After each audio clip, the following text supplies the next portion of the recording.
गुरुर्ब्रह्मा गुरुर्विष्णु गुरुर्देवो महेश्वरः गुरुरेव परं ब्रह्मा तस्मै श्री गुरवे नमः तस्मै श्री गुरवे नमः तस्मै श्री गुरवे नमः.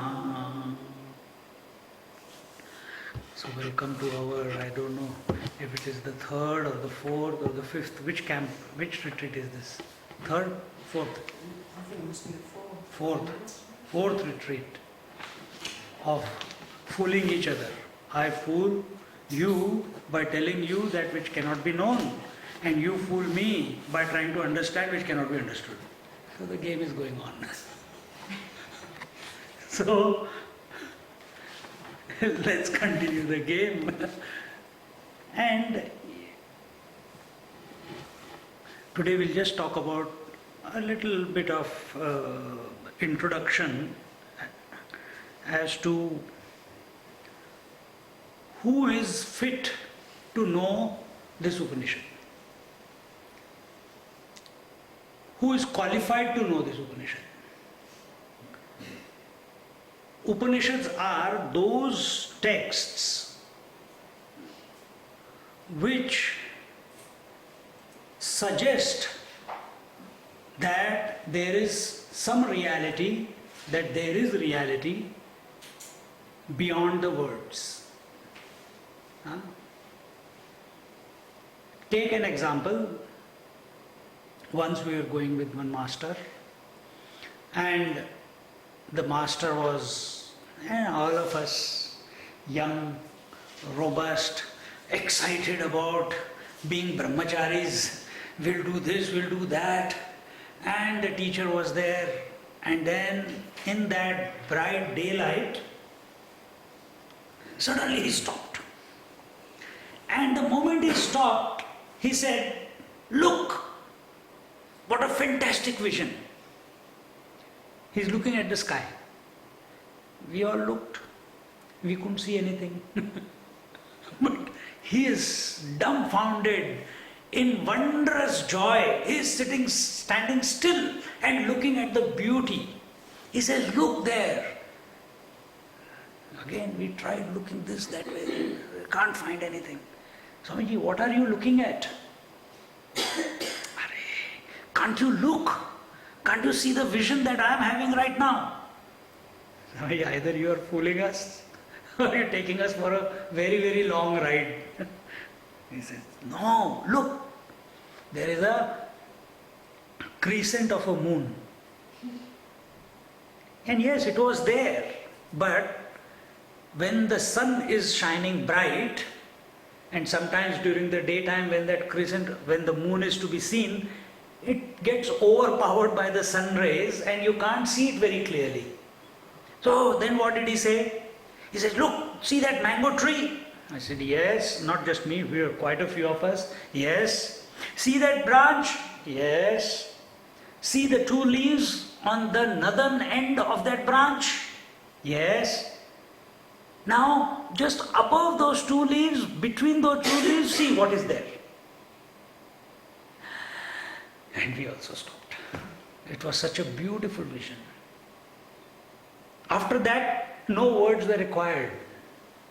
No dialogue was required. No communication was required. Why? The words had done their business. They had done their job. What was that? To bring, all the teacher could do was bring the students, bring all of us to that point. After that, we have to do the seeing. He can't make us see the crescent of the moon in the sky. But what did he do? He took the support of the tree, the branch, the leaves, and eventually he said, go beyond the leaves. Don't stop looking at the leaves only and then stop. See, where is the crescent? I can't see. But a person who has a subtle vision, that same student, all of us, we were not able to see the crescent of the moon in the sky. We were looking where? But when our attention was directed within that same sky, look from here to here to here to there, and now drop the leaf also.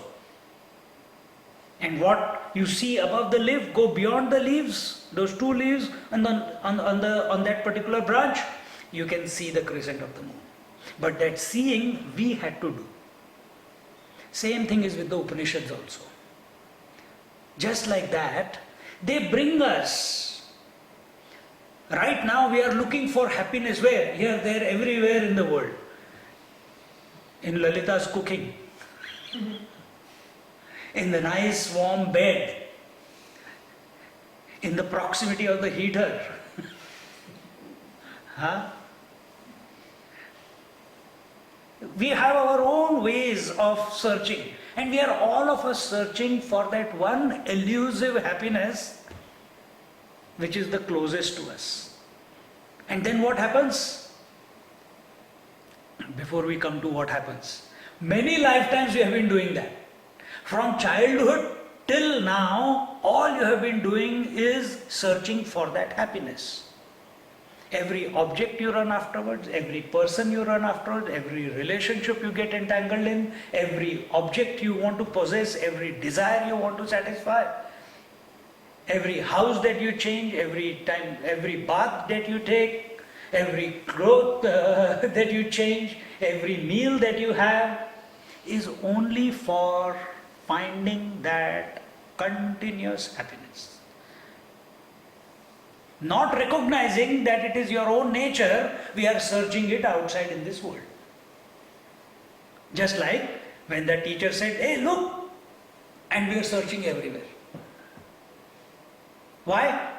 Because our vision was not subtle enough. In that wide expanse of white light in the sky, to see that slight crescent of the moon, which was almost as white. So these scriptures also tell us, they address your problem, then they bring you to that point from where you cannot be helped anymore. Nobody can help you, neither the scriptures nor the teacher. Just like in that case, example, the tree was the means. So, the tree cannot help you, the teacher cannot help you. Seeing you have to do. The scriptures also bring you to a point from where you have to take the plunge or have the vision. You saw the Olympics, the Australian guy who won the gold medal in pole vault. Amazing. That time this example was going through my head. I have given this example many times, isn't it? And he broke the world record.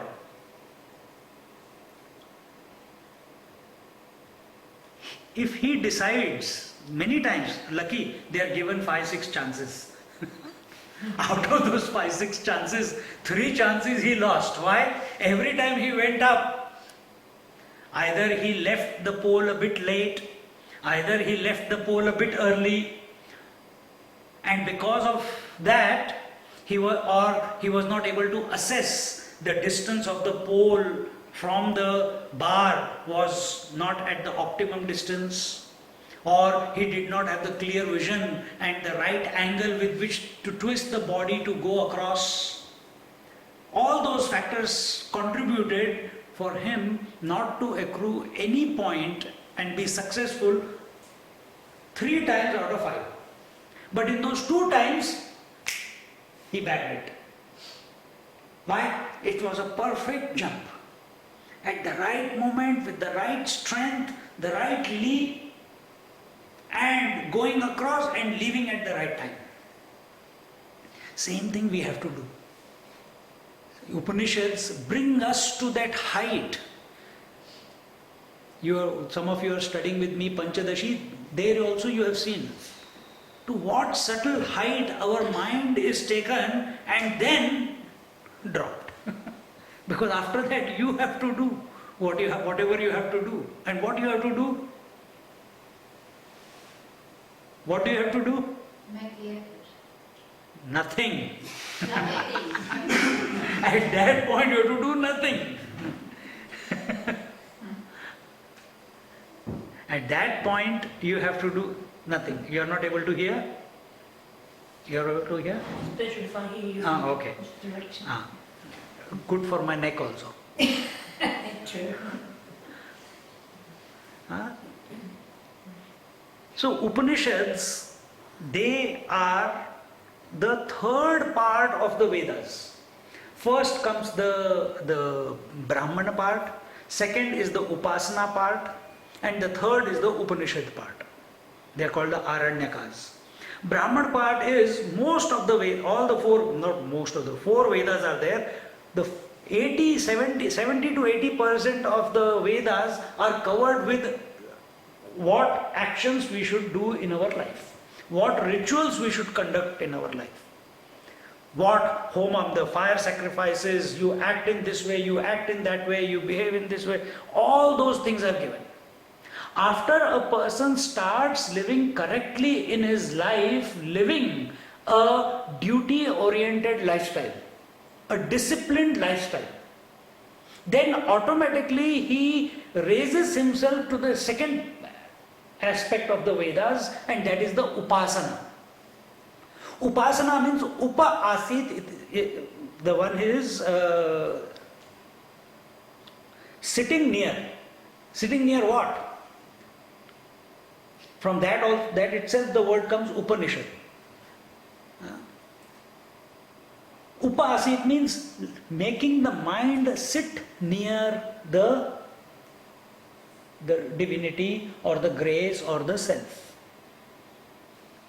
And in this Upasana, some way or the other, there are thousands and thousands and thousands of ways how to make your mind single pointed. Upasana means after you have lived a correct lifestyle of discipline, of duty orientation, automatically there is no clutter in your mind. But when there is no clutter in your mind, that mind needs some focus. And that focus is provided, created, is cultivated in the practice of Upasana. For example, right now we are going to be here for next 2 days. For 2 days, our mind, our ears will be bombarded with the Upanishad. And you have not come here because someone has forced you. You have not come here as an escape. You have come here because you are interested in it, isn't it? I hope. or have you come for Lalita's food? Now competition.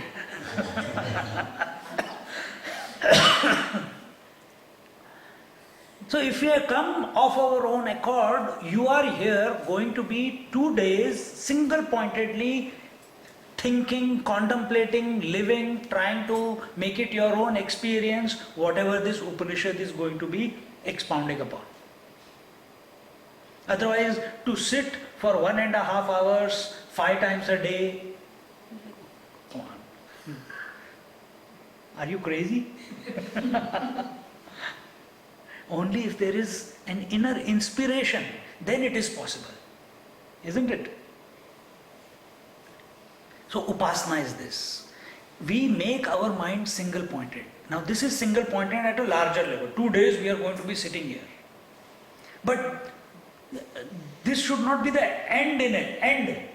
We must go home and every day spend that time. Either you take the name of the Lord, or you chant Om, or you do dharana. Dharana means make your mind fixed upon the breathing, in breath or the out breath, or in yoga, Ashtanga yoga. There are many different exercises. that you feel, in Kriya Yoga they say the breath goes in and it goes around and it goes back to the spine and then it comes up, and then you imagine that flow of breath, pranas continuously. Another exercise is you touch the tip of your tongue on the palate and just lightly, not press it hard but just lightly, and put your attention where that contact is taking place. And again you keep doing it. Very quickly your mind will get single pointed on that point. What we are doing is teaching the mind how to become single pointed. That is purpose of Upasana. And initially we may use gross methods like taking an idol, taking a cross, taking the Buddha statue, so many different ways.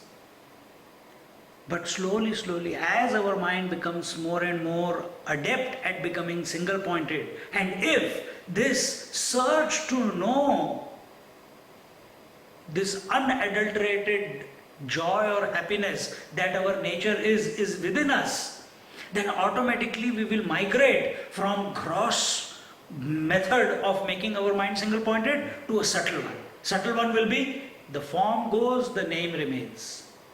Then the name goes, the idea remains. Then the idea also goes. With the recognition that I alone am that reality.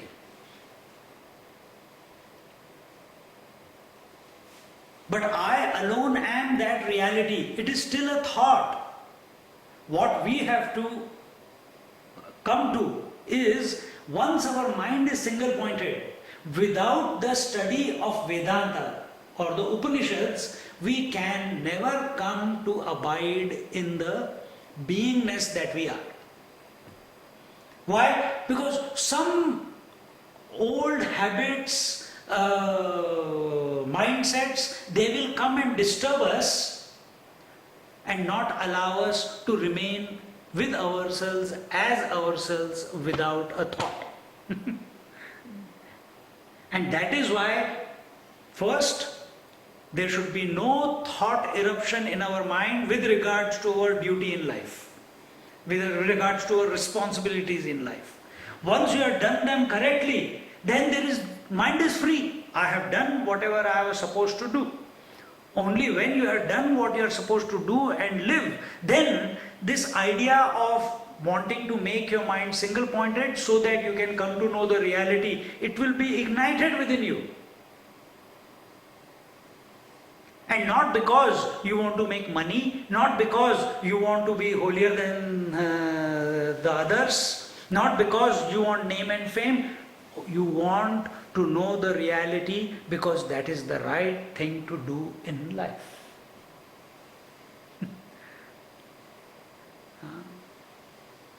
And that is the and then when the mind is single pointed, then such a person is exposed to the Upanishads. Because only the Upanishads can bring us to that point from where no more further journey is possible.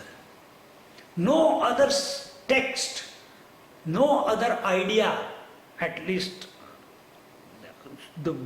so clearly defined, have I ever come across other than the Upanishads. You take the Puranas, they talk about all the various stories. You take the Rishi Vakyas, their Mahabharata and Ramayana, so many stories in between. But Upanishads, there is no story. It deals directly with realization. It deals directly with what your essence is. What your essence is realization. That is the being. Nothing else. And it doesn't beat around the bush. It doesn't mince words. It is, the Upanishads are not afraid whether you will be able to understand it or not. They are not afraid to put in front of you the naked truth. What is right, what is wrong is wrong. Whether you accept it or you don't accept it, it's not the Upanishad's problem.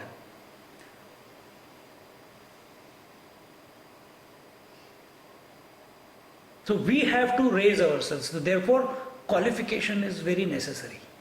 And what is the qualification that is necessary? We have repeated it quite a few times. There are 4 things that are required. First one, Shraddha, faith. Vivek, Oh. Vairagya, Shatka Sampatti and Mumukshutvam. 4 things.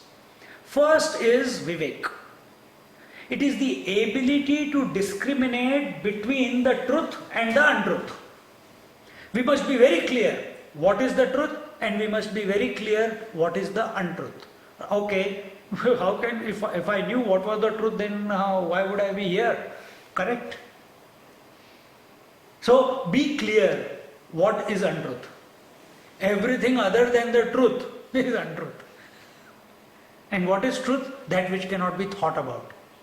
Now you start thinking, oh, then what is untruth? You are in untruth. Huh? So learn to discriminate. And what is this truth?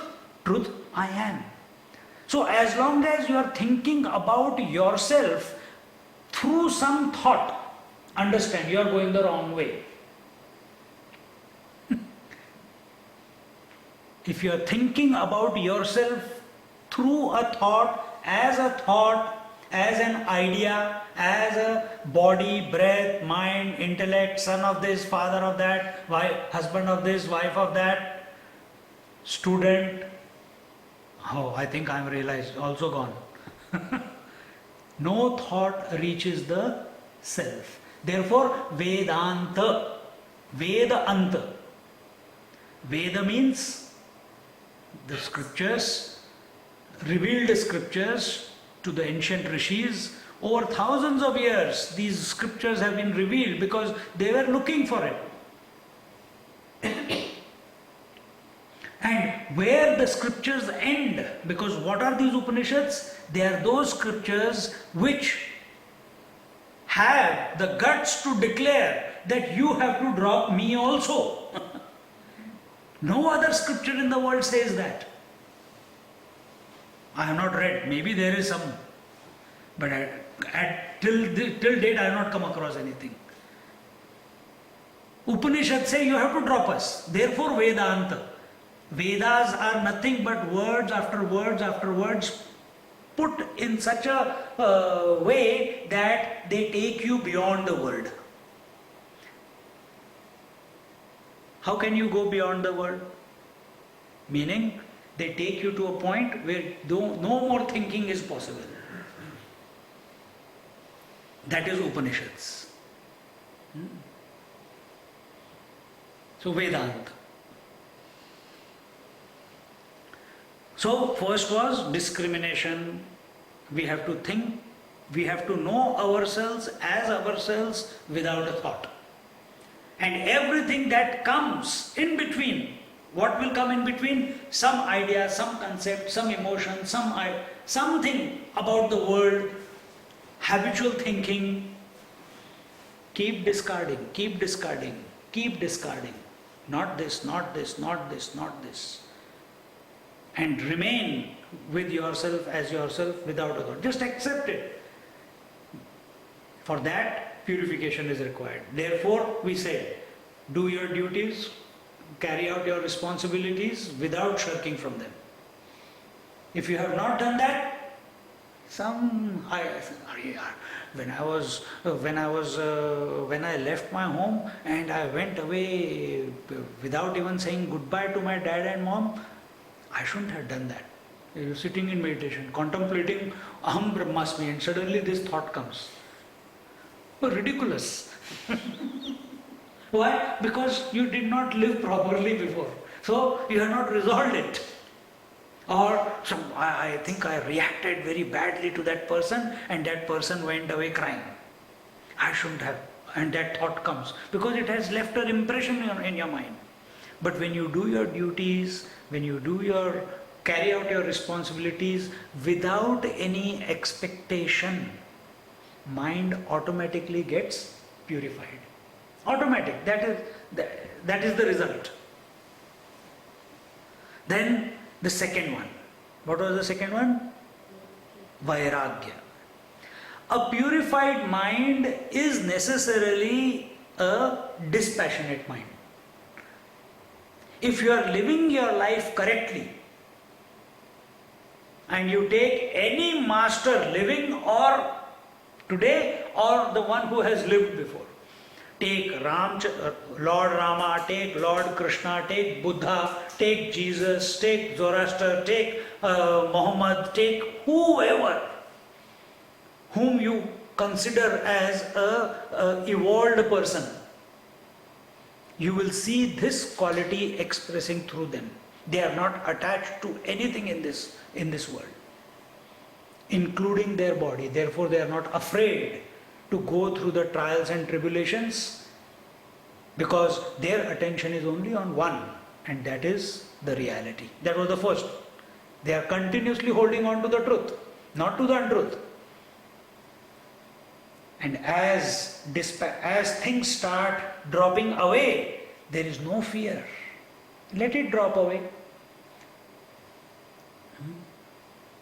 So dispassion must express in our life if we are a spiritual seeker.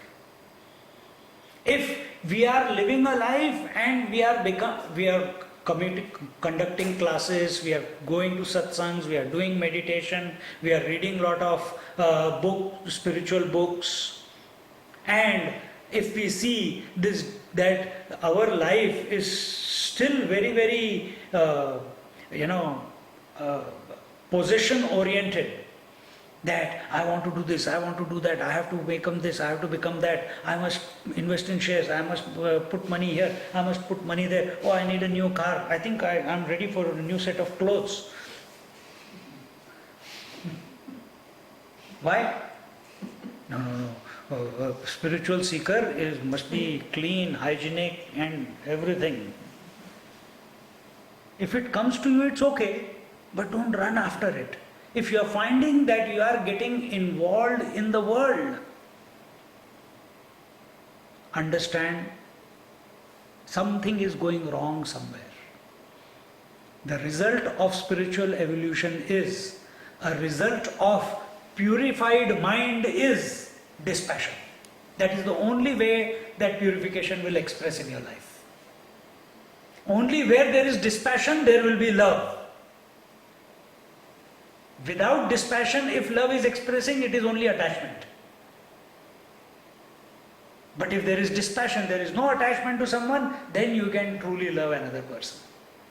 So, first was discrimination, second was dispassion, third is Shatka Sampatti. These are the 6 qualities that a seeker needs to develop. First is Shama, I'll just enumerate them. Shama, Dama, Uparama, Titiksha, Shraddha and Samadhan. Just one line on each. Shama is control of your mind. Do not allow the mind to go and into the world. How do you do that? Do some way. Give it cold water treatment if you have to. This is a very good place to do that. Tomorrow morning. Then Dhamma, Shama Dhamma. Dhamma means if you are not able to control your mind, the first exercise given, control your mind. And that will be enough. But if we are not able to control your mind, the second easier exercise given, control your senses. Because to control the mind, control of senses is a prerequisite. What does control of senses mean? That Don't get attached to the things. control of senses means that if the food is there, then you eat only as much as your stomach needs. Not because it is tasty, I don't know if I'll get tomorrow the same food or not. Eat or eat, finish it off.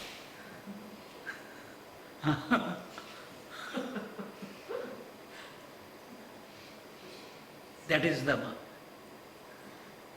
If you are diabetic, you know sugar is not to be eaten, and the eyes see the Lebanese sweets, baklava. and eyes are going towards it. Seen. No, immediately move. Because if you keep looking at it, the desire will eventually, you can't stop yourself from going to that. So move away your senses. If any sound is disturbing you, close your ears. I have got the video. No, I got the video. Just now in Janmashtami was going on, we celebrated. One small Baba was sitting next to me, and right next to him the harmonium was going on. And bhajan started, and the bhajan was going on, and it is loud, naturally so many, and the harmonium was very loud, and this Baba was listening. After he looked at me, Swami, Dhamma. If you are passing by and someone has,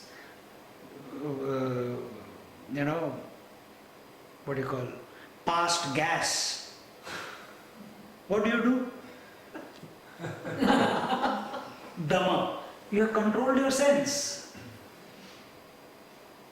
If on the TV some bad, ugly scene is going on or a ghostly scene is going on, immediately we close our eyes. Dhamma.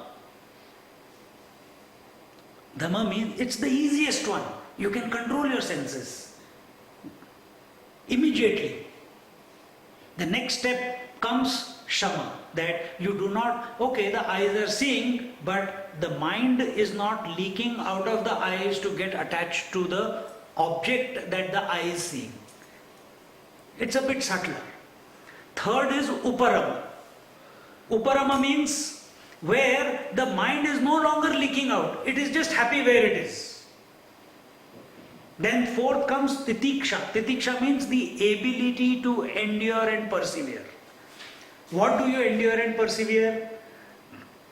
Comfort, discomfort, hot and cold, joys and sorrows, hunger and thirst, praise and insult, at the different aspects of your personalities.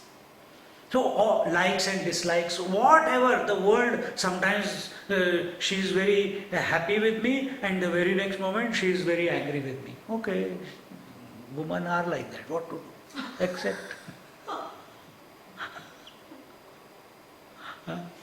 This is what? Titiksha, endure. Today it is cold. So we have got shawl and sweater and we don't have a cap. I normally have a cap. And after some time the heat is building up and slowly the shawl will go away, then the jumper will go away, then the cap will go away. Don't react to what the weather is presenting itself or whatever the opposites are presenting. There should be no dialogue in your mind with respect to any opposites in this world. Remain equanimous.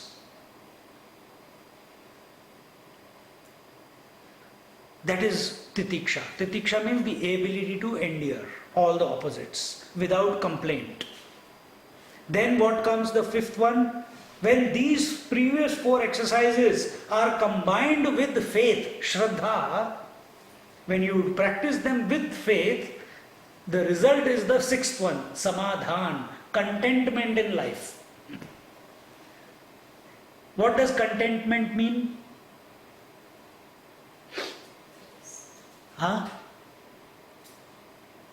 Happiness, like acceptance. Contentment means you are happy with what you have or what you are. You are not craving for something more to make yourself complete. And this will be a result of all the previous four plus Shraddha. So Shama, Dhamma, Uparama, Titiksha combined with Shraddha brings about Samadhan. So this was the third qualification that we required. So first was discrimination between the truth and the untruth. Second was dispassion. Third was Shatka Sampati, these 6 points we just covered. And the fourth quality for a qualified seeker is Mumukshutvam. If you don't have the previous three, if you have just this one, all the others will automatically follow. And that is intense desire to liberate. intense desire to liberate. Why there is intense desire to liberate? It just happens. Maybe you have been a seeker in your previous life. Maybe you have done your jobs and duties and responsibilities properly. As a result, you have purified your mind, and a purified mind automatically wants to seek permanent happiness. Automatically it happens. It's a natural consequence. Maybe you have lived and the world has tossed you this way and that. And you have stopped one day. Okay, what is happening? Maybe I'm tired of all this running around after the world. What do I want out of the world? Why am I running around everywhere? Enough. So what is the goal of life then if running is not the goal?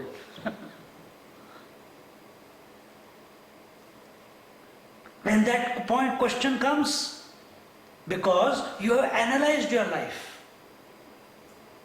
You have looked at, you have re-evaluated your life, and you have not found answers. The moment you question your own life, that you have been running around chasing that tail, reaching nowhere, that means running around the world, but reaching nowhere, you thought that getting a scooter will bring you joy. It did not. For some moment it was. Then buying a car will give you joy. It did not. Then migration will bring you joy. That did not. Then buying a house will give you joy. That did not. Then getting married will give you joy. That also did not. Then having children. And what's next? What's next? If you are sincere in wanting to know what's next, to such a person, automatically the scriptures come. You believe it or not, when I went to India to study the scriptures, the desire within me as a result of my sadhana was that I want to study scriptures. But I didn't know what the scriptures were.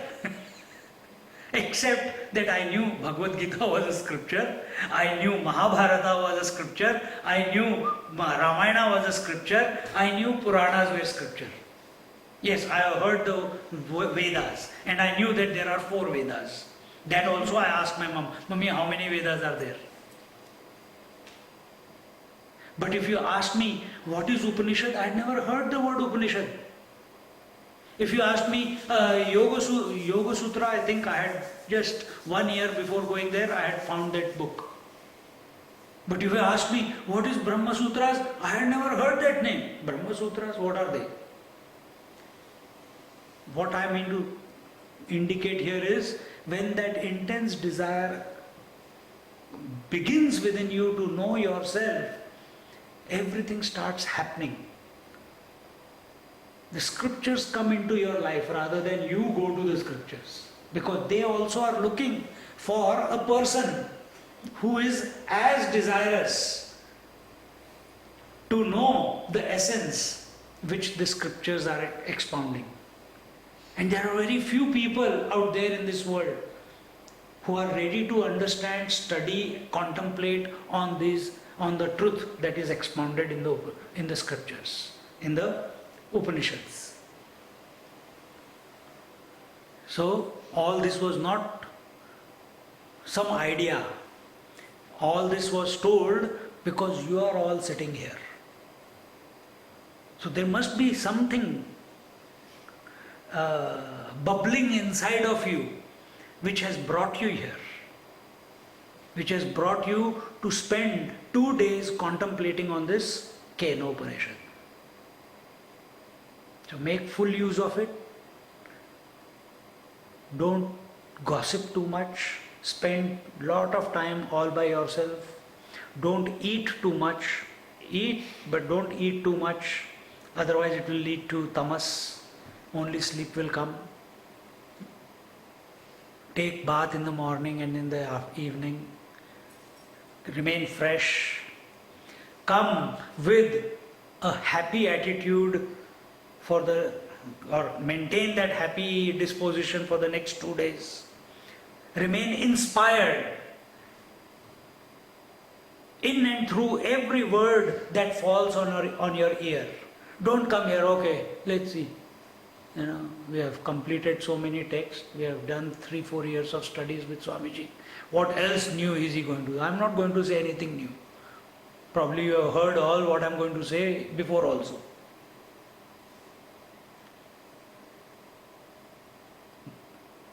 Swamiji also tells that if no master in this world can keep inventing new ways.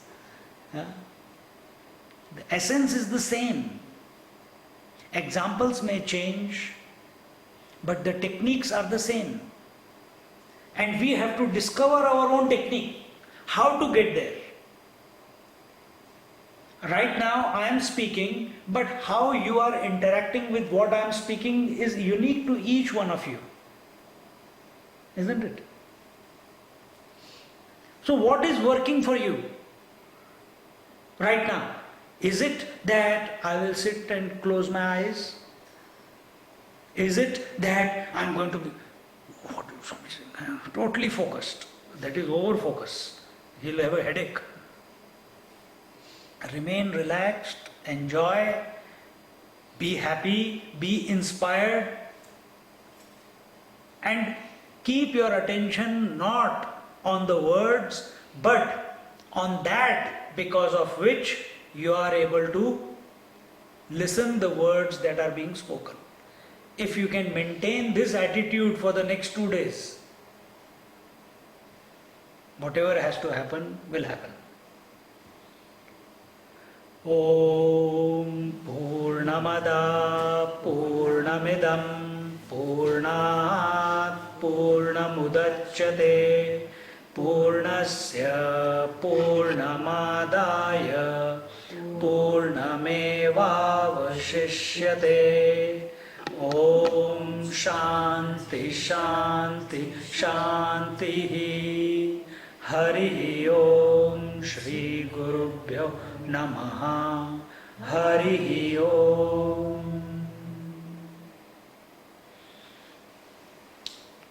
Repeat after me. We'll do Hamsa Shiva Saur. Hamsa Shiva Soham. Hamsa Shiva Soham. Soham Hamsa Shiva.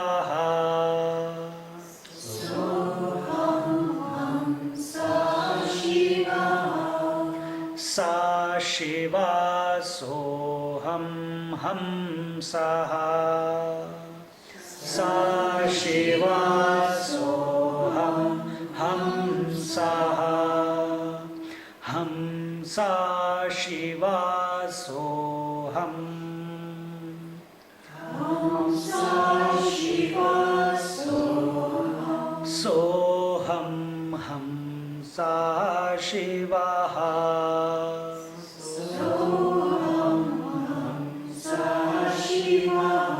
Sa Shiva Soham Hamsaha.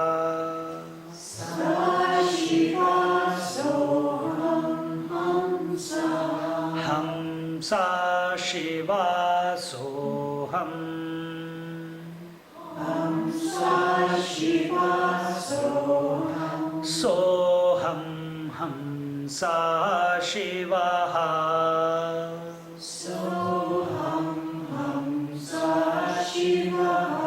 Sa Shiva Soham Hamsaha. Sa Shiva Soham Hamsaha. Hamsa Shiva Soham. Hamsa Shiva Soham. Soham Hamsa Shiva. Soham Hamsa Shiva. Sa Shiva Soham Hamsaha. Shiva Soham Hamsa. Hamsa Shiva Soham. Hamsa Shiva Soham. Soham Hamsa Shiva. Soham Hamsa Shiva.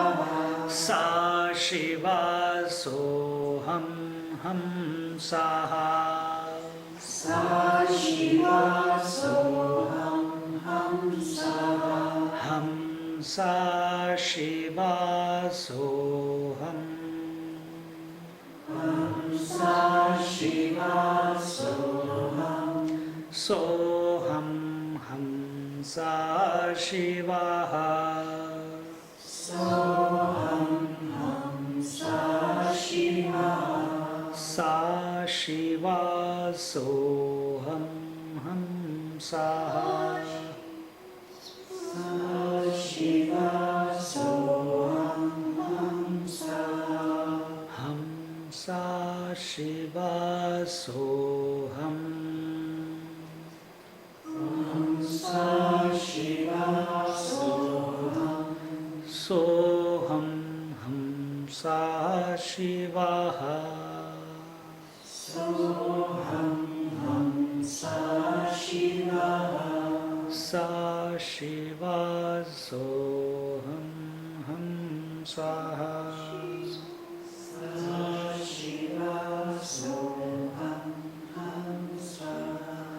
Hamsa Shiva Soham. Hamsa Shiva Soham. Soham Hamsa Shiva. Soham Hamsa Shiva. Sa Shiva Soham Hamsaha. Sa Shiva Soham Hamsa. Sit quietly for a few minutes.